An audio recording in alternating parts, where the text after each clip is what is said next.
Hey guys, ECRG here, back with another episode.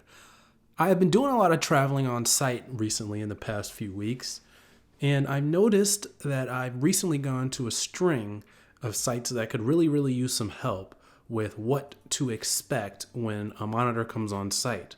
So today's episode is called A Study Coordinator Should Do This Before a Monitoring Visit.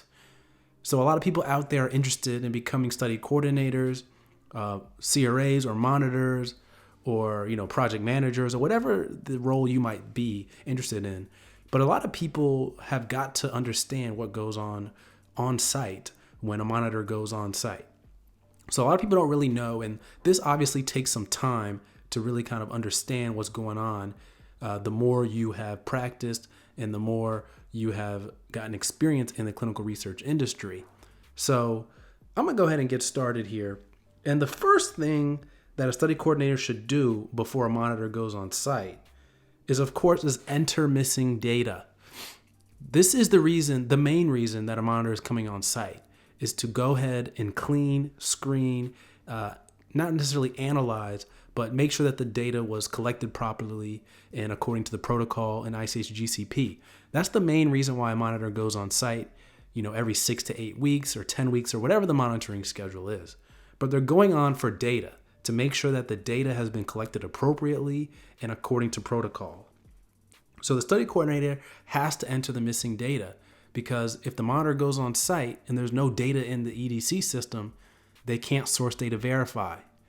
Now, of course, they can do their source data review if the data was collected properly, but it really helps, so they can lock the database so the data manager can go in and do their job if the data has been entered beforehand. So monitors get really frustrated when no data has been entered in to the CRF or EDC by the study coordinator.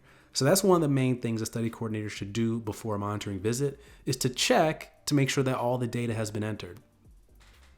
So the second thing that a study coordinator should do before a monitor comes on site is to review the follow-up letter or email from monitor and complete the action items from the last monitoring visit. So the reason why a follow-up letter is sent out is because it usually contains the action items, which are the items that need to be focused on before the monitor comes back on site. So these can be things like, get a training form, make sure that the site has completed the proper protocol training. Maybe they had a new site staff member, make sure the 1572 is updated, make sure the delegation log has been updated, make sure the PI has signed off on the delegation log. Things like that are things that are common action items that happen all the time. And so these are added as action items to make sure, specifically, so the study coordinator or the person who is on site representing the site for the monitoring visit has been able to do what the monitor has asked and get them caught up with regulations and regulatory findings. So that's the second thing, is review the action items from the last visit. Those can be found on the follow-up letter, or if your monitor is nice, they may have sent you an email right after the visit, so you don't have to wait for the follow-up letter. But the follow-up letter, oftentimes, a lot of monitors send them out late if there's no structure in the organization, but they usually send them out a week or two after, probably about 3 weeks, actually, 3 weeks to a month after the previous monitoring visit. But I know these can come out late. Sometimes they may send them out the day before or 2 days before. So it is up to the study coordinator to ask well in advance of the monitoring visit, if you have not heard from the monitor, what you need to do action item wise before the monitoring visit. So that would make a good study coordinator, someone who is proactive and asks what they can do beforehand. So that's one thing. Review the follow-up letter and complete the action items. Then the third thing, and I'm only going to give you guys 3 today because we'll do more videos on this in the future, but these are the 3 main ones. First one, just to review, was enter data. Second one, complete the action items. And then the third one is to update the ISF binder. Now, of course, a lot of these things are going to be included in the action items. But the ISF binder is something that's going to hold, trainings, it's going to hold medical licenses, CVs, IRB documentation, any type of sponsor correspondence. It's going to hold all of these things. So you want to make sure your ISF binder is up to date, because a good monitor, or if a monitor has enough time, is going to try and review the ISF binders before they leave for the monitoring visit. So that's one thing that you've got to do.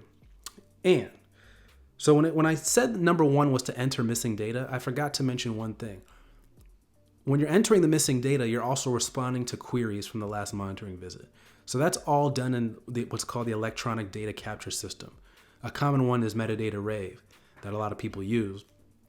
But when you're entering the data, you've got to go in there and make sure that the old data, those queries have been addressed also, so that the monitor can source data verify, and then data management can go in and do their review also. So those are the three things that a study coordinator should do before the next monitoring visit. Those are the three main things. Now, your monitor may like other things to be done. There may be some interesting things on the action items list that may take time and you may not be able to do in time for the monitoring visit. That's fine. But you at least want to be aware and at least have an update from the monitor when they come on site for what has been done and what hasn't been done. So I hope that was beneficial. I want to do a lot more things from a monitor's perspective on what sites and study coordinators should do. So if you've got any topics, comment down below on YouTube or send me an email, eliteclinicalgroup@gmail.com, if you've got any topics you'd like me to cover. Take care.